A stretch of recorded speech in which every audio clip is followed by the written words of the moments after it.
Hello and welcome ulit sa aking kusina. Gagawa po tayo ngayon ng special na kakanin. Ito ay ang maha. Pero hindi po ako ang gagawa ngayon. Meron po tayong special na bisita. Ang aking kaibigan na si Malen. So, ito ang mga sumusunod na ingredients. Coconut milk,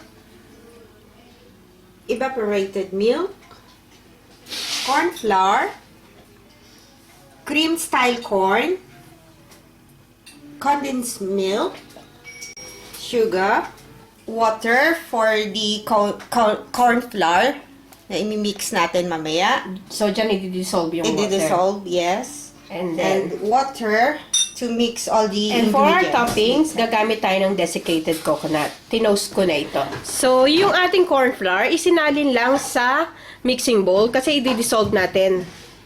I-dissolve natin yung corn flour natin with 2 cups of water. So, yung full ingredients, tignan nyo na lang sa www.alingodice.co.uk. Ihahalo lang natin to. Maigi.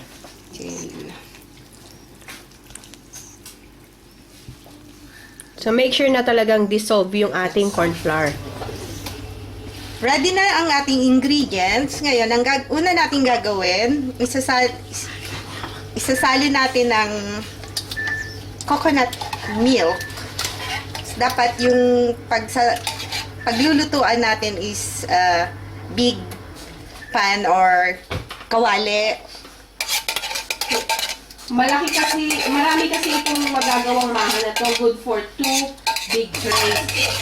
Ngayon, after nung coconut milk, idagdag natin yung ating tubig, ang water. Then, pakuluan lang natin to. Takpan lang po natin and then antayin natin kumulo. Kulan na po yung ating Coconut milk mixture. coconut. Yes. Ilagay natin yung ating butter. Medium heat na natin yung ating So, medium heat lang. pag sunod-sunurin na natin ang ating mga ingredients. Yung condensed milk. So, sabay-sabay na siya. Sunod natin yung evaporated milk. Yung ating cream style corn. Yung ating corn, nasa inyo na kung gusto nyong mas maraming corn, pwedeng dagdagan. Sugar. So, yung sugar, tansyahan lang din. Depende sa taste. Pwede tayo magdagdag. Pakulian lang natin uli. At i-mix. Haluin lang natin hanggang kumulo. Pwede na nating tikman kung okay na yung lasa sa inyo.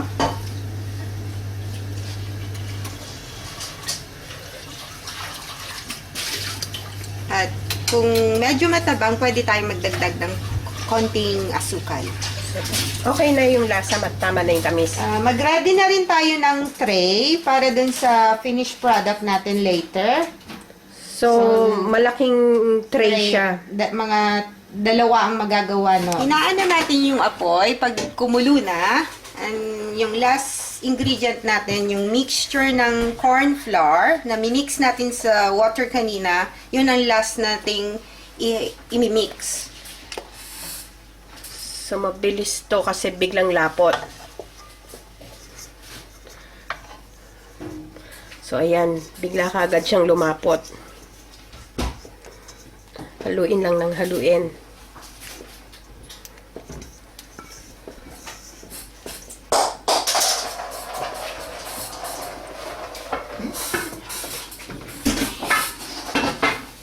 So, tingnan nyo. Bigla kaagad siyang lumapot. So, continuous yung pag-mix natin.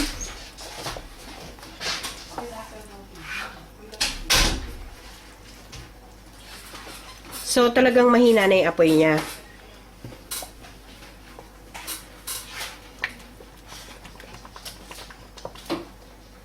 So, kailan mo malalaman kung okay na?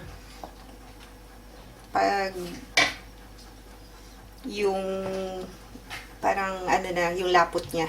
Nagpantay na. Okay. Pag natuyo na. Yeah. Good. Naglumapot na yung ating mixture, so malapit na to.